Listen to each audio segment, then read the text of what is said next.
cabin. Hey everybody, how's it going? Welcome back.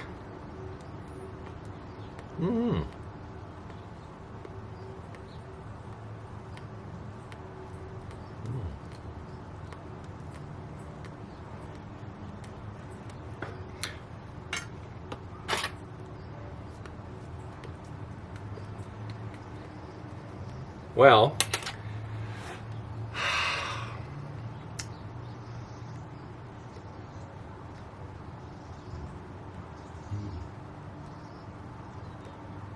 how's everyone today? Everyone's good? I sure hope so. I guess if you're watching the video, then you probably are good.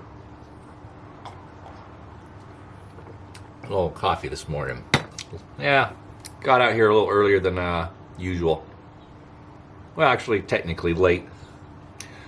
Today is not Thursday, it's Friday.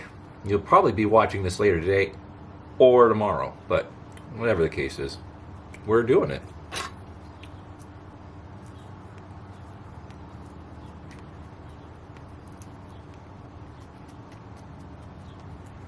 A little early morning pipe in the old Dunhill. Haven't had any of that for a while. It's good.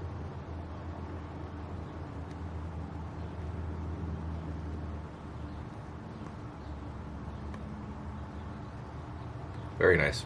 Very nice. Anyway, enough of that. We got two fun things. Seen them before, but what makes them special? There's a little something that makes these two special. Yeah. This one I shared with last week. See that? Ham's Cold Blast Matchless Globe. Right. Ruby flashed. Recent eBay find. Not the lantern, the globe. The lantern came from collector John Chittum. So did this one. This is a #1 ham Cold Blast. Not nearly as common, but also, see that globe? Yeah. Cold Blast Matchless. That's right. Recent addition to the collection.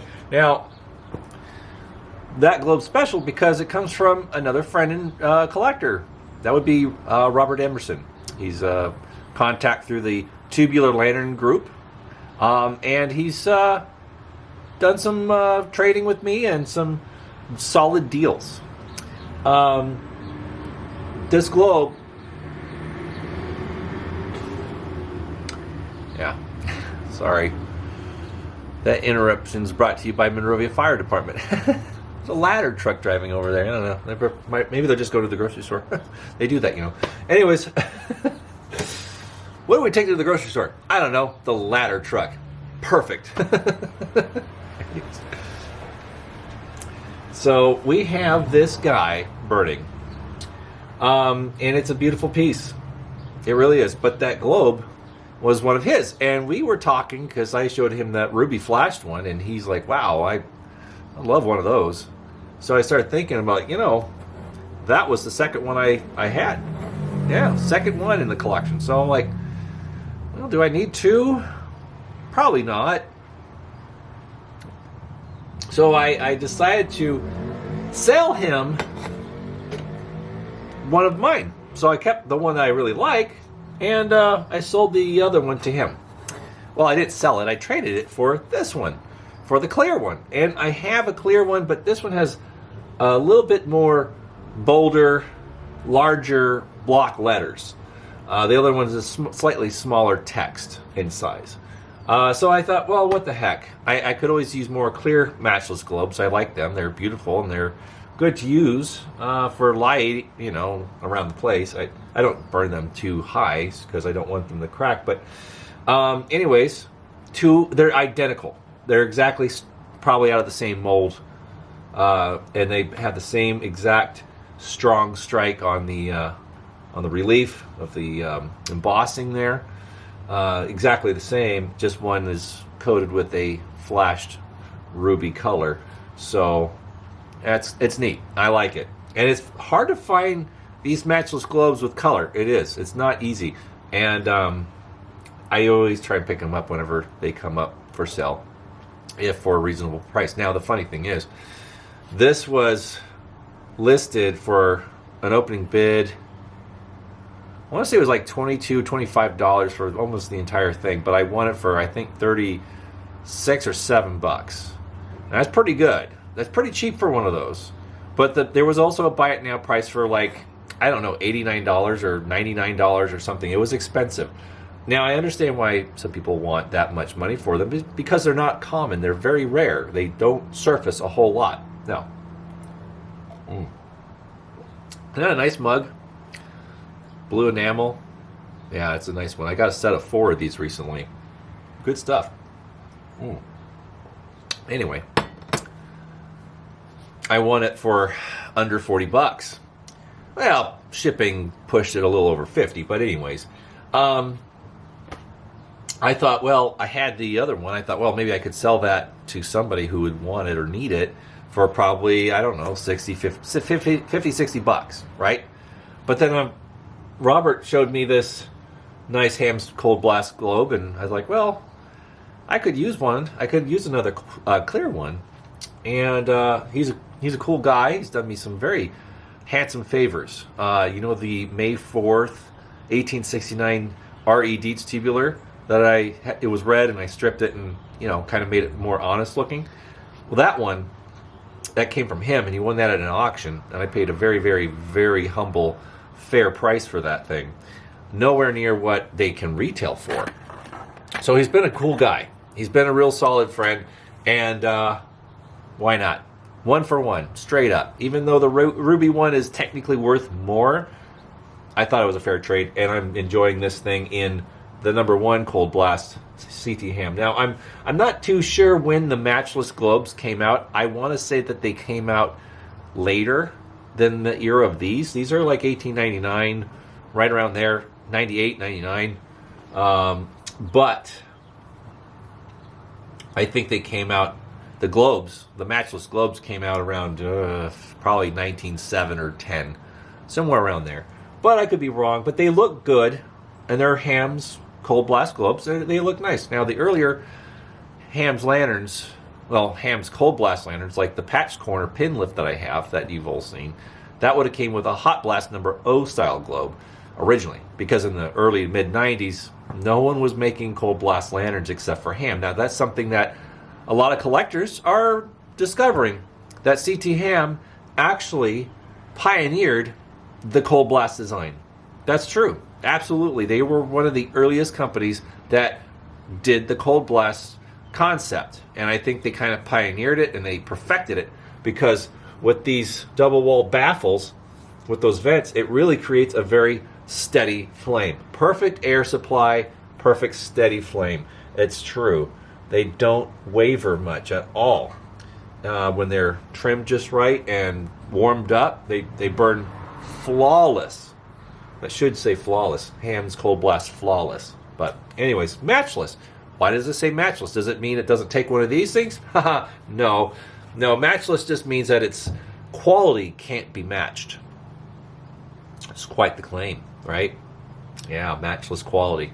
So that's the whole story behind the Matchless. But anyways, great pieces. Thank you, Robert, for trading me the globes. I know that you are enjoying the Ruby one if you watch this video, so I know that you do. Does it look good in the number 1? I think it does.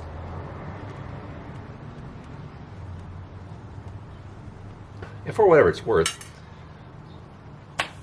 the Ruby really does look good in the number 2. It really does. I really, really like it. Oh, where's the other clear Matchless globe, you ask? It's in my CT Ham number 20 Searchlight. I know I put it in there after I made the video last week. But anyway, this is cool. These are really nice. But we're not just going to focus on Hams again. I know. You're like, oh, gee, Rob, you're all about these CT Ham lanterns. What the heck? You know, is there anything else that you're going to share besides these old Hams? You have some love affair with CT Ham. Okay, I like CT Ham lanterns, and I think my appreciation for them has grown. I didn't really know much about them earlier on, but now that I do, I think they're great. They're really good. However, It's not the focus today. Now, you saw in the thumbnail, you know. Got to tick something off the old list, the old checklist. And it's the interesting thing is there's certain lanterns that we'd assume were common, but they're not. And for whatever reason, the Paull's leader lanterns have not really received a whole lot of praise or attention from collectors. And I think most of the reason why is because their later lanterns are very common and very easy to find, and we kind of trip upon them sometimes in abundance. At least at one time we did. You could get, excuse me, coffee burps. You could get a Paull's No. Hot blast lantern with the swing out globe lift for under $20 sometimes, in most cases $40, swap meets, maybe less. But anyways, it came with the Bakelite fuel cap and all that. I had a beautiful dark green Paull's Cold Blast at one point with the Bakelite fuel cap, and it was a No.2 Cold Blast squat globe. Beautiful original green, dark green paint, and I got it for practically nothing. I mean, it was really inexpensive, and I enjoyed it. Now my neighbor has it, and he has it with his camping gear, and for a while he was burning it out on his back porch and having a cigar and doing kind of the stuff that I've done out here with this and whatnot. But anyway, he's got it and he likes it. But the Paull stuff is kind of common, right? And we kind of just disregard them. But here's the deal: Paull's lanterns have a lineage, they have a pedigree, and a lot of newer collectors and some of the more seasoned collectors don't know this, but Paull's was once NCL.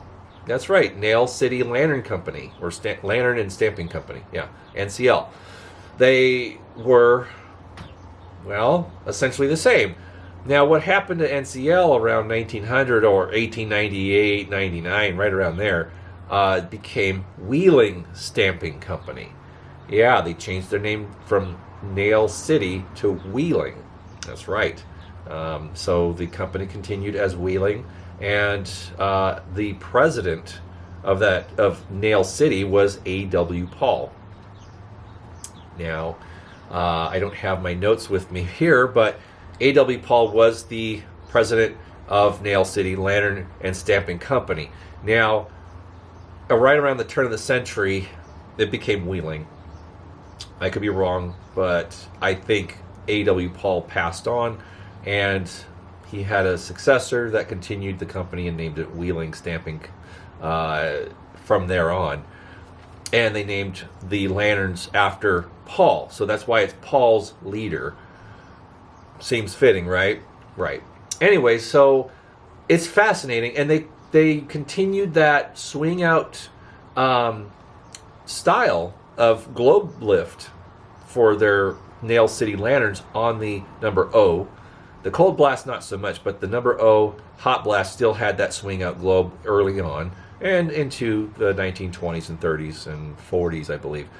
Because the Bakelite capped Hot Blast lanterns that we find an abundance of, those date to the 30s and 40s.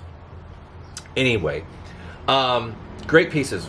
They work great, and they're very convenient. I like the swing away globe style. It's very good. But anyhow, that patent is stamped on the chimney, or not the chimney, but the smoke bell. So when you look at the patents, the 1890 patent on there, that's for the swing out globe lift that the NCL lanterns had early on. So there you go. A little bit of clarity what those patents are meaning on top of the smoke bell on those lanterns.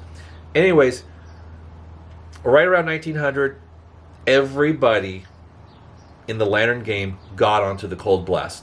They jumped onto the Cold Blast bandwagon, and they went full on, and they made Cold Blast lanterns. Now, here's the funny thing.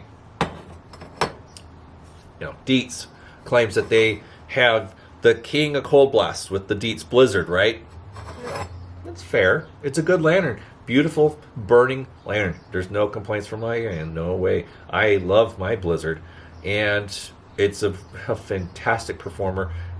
Classically designed. Nothing overly frivolous, but just a handsome, solid, smooth tube cold blast lantern. Get it. I love it. However, you'll see. Somebody also thought so, and that was Paull's. Now, you've seen my other early Paull's with the zigzag globe guards. You know, I made a video about it. It's a great piece. I love that piece. It's hanging up behind the camera right now as I speak. However, there's one example earlier than that. That's right. And it's escaped me for a while. And I found one on, was the Tubular Lantern group on Facebook. And I wanted it. It was beautiful. I was like, whoa, hey, that's a great looking piece. Had that nice, kind of crusty western, desert rust going on. And it had a beautiful striped Paull's Leader globe on there. And it was neat. But I hit up the member who posted it and just said, hey, if you feel like selling that, I'd love to have it. And I got no response. So either they don't participate in the Lantern group anymore, or they didn't read my message, or they're not interested in selling it, whatever the case is. And they're even a friend of mine. I know, right? So, I know. Anyways, I digress. I'll find my own thank you. No. There's 2 other members that I know that have this model. Russell Smith has actually 2 of them. One in very good condition and one in very,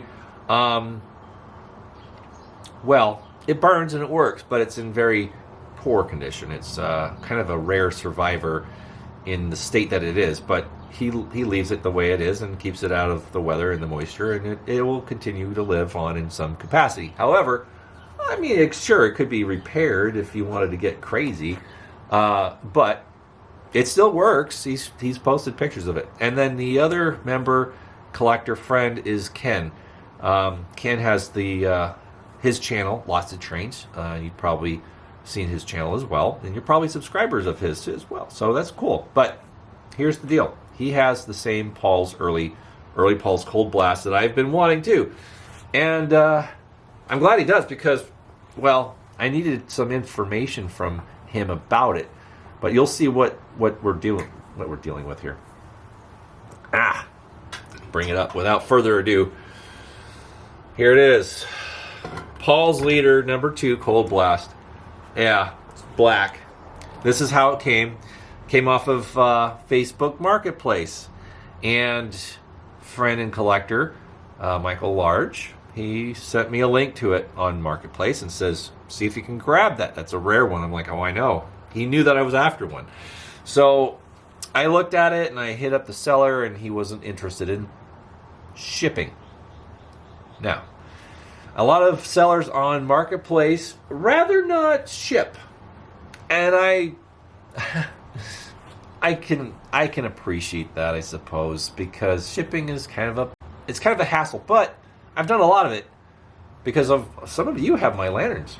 And you know that I pack and I ship with no problems, as long as it's being paid for, not from me. You pay for the privilege. But anyways,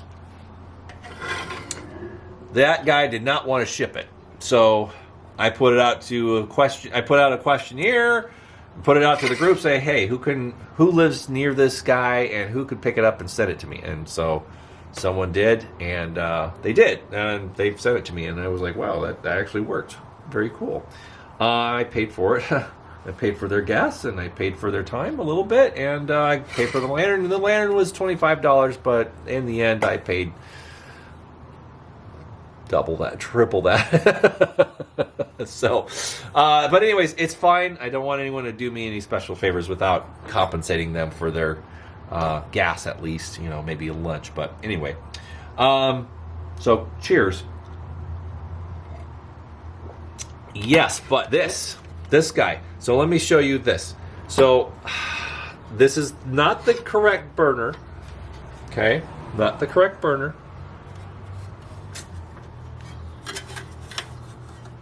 not the correct burner. See this little lever? You see that little lever? You see that? Let me get my finger out of the way.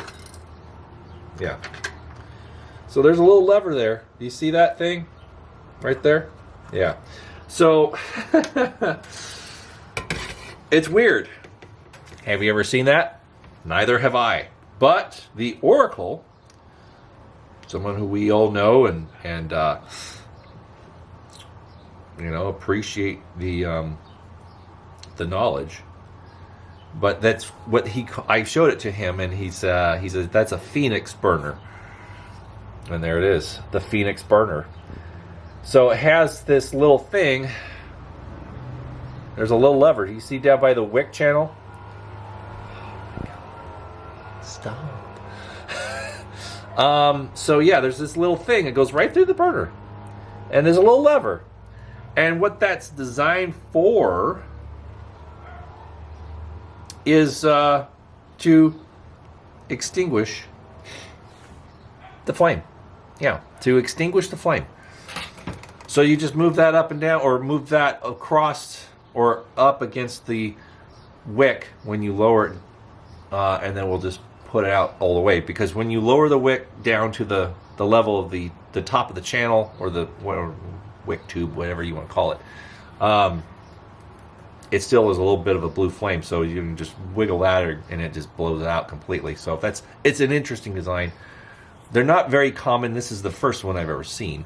That's why I had to ask Lantern Joe about that, and he's like, "Oh, I know what that is." And he's like, "That's not the correct burner." I'm like, "Yeah, I've sized it up as not the correct burner, but interesting enough." I tried to get it out. It's stuck in there. It's brass, but it's rusted in there, which is annoying because you'd think that it wouldn't hold, but the cone, well, not the cone, but the cup, the burner cup is steel, and that's going to hold it in. It's rusted up a bit, but I know I can get it out. I'll just have to play with it. See, I already used some PB Blaster. That's why it's a little shine. So I try to soak it a little bit and try to get it loose. But the fuel cap comes off, so that's good. I might do the that solution that Ken has proposed to get burners out. I think it's like brake cleaner and something else, acetone or something. But anyways, we'll concoct a poisonous something and pour it into the fount and turn it upside down and let it soak. I don't want to have to do that because there's like a bunch of wicks in there. And they probably are good wicks, so I'm trying to liberate wicks, especially the old ones. They work pretty well. But anyways, the inside of the fountain looks okay. Looks clean. So, yeah, I just got to get the burner out. I do have a correct replacement on its way. So we'll be getting that done shortly in the next week or so. But anyways, yeah, this is a nice early Paull's Cold Blast single wire guard. And if you can tell, it has all the earmarks of the first generation Blizzard with the 4-slotted baffle, same style crown and pull ring. And yeah. I mean, it looks exactly like a Dietz Blizzard, first generation Blizzard, except that it has a different globe guard that's mounted into the air tubes, like, say, a Victor, but with round tubes, and an outside side lift that's a little different now. It's missing the plate, the locking plate. It's just busted clear off. So that's a part I might have to try and find or fabricate something. It's not vital, because it will still operate a little bit. The globe plate is kind of frozen in that position, so I'm going to have to take some WD-40 or PB Blaster and get the rust to loosen up so it will pivot properly. So it's a project, and I will be stripping that black paint off. It's not original, and I'll be grateful for it because it probably saved this lantern from an ultimate fate of being rusted out, roached out, all that stuff. But it's a very strong frame. It's solid, so we are grateful for that. Very much so. So, yes. Anyhow, we're running over time. But thanks again for your subscriptions. Thank you for continuing to follow the channel and finding me on Facebook and saying some very nice things. I do appreciate it. I love hearing from you guys and hearing that what I'm doing is appreciated. I really do enjoy that. So don't think that it falls on deaf ears. And I do reply to your messages because kindness is rewarded in this world. That's mine. So with that being said, that was just a text. My phone's right here. Anyways, anyhow, all good. All good.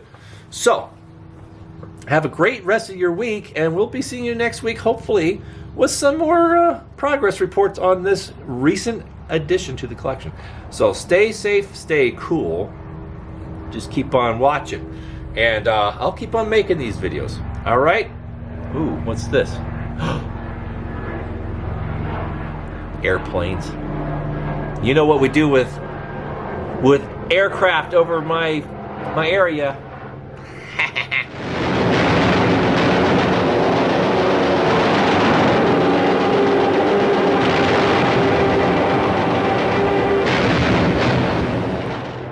Just kidding, friends. You know me and my World War II humor. Anyways, take it easy. With that, we'll leave you. Have a good one and have a great weekend. Bye-bye now.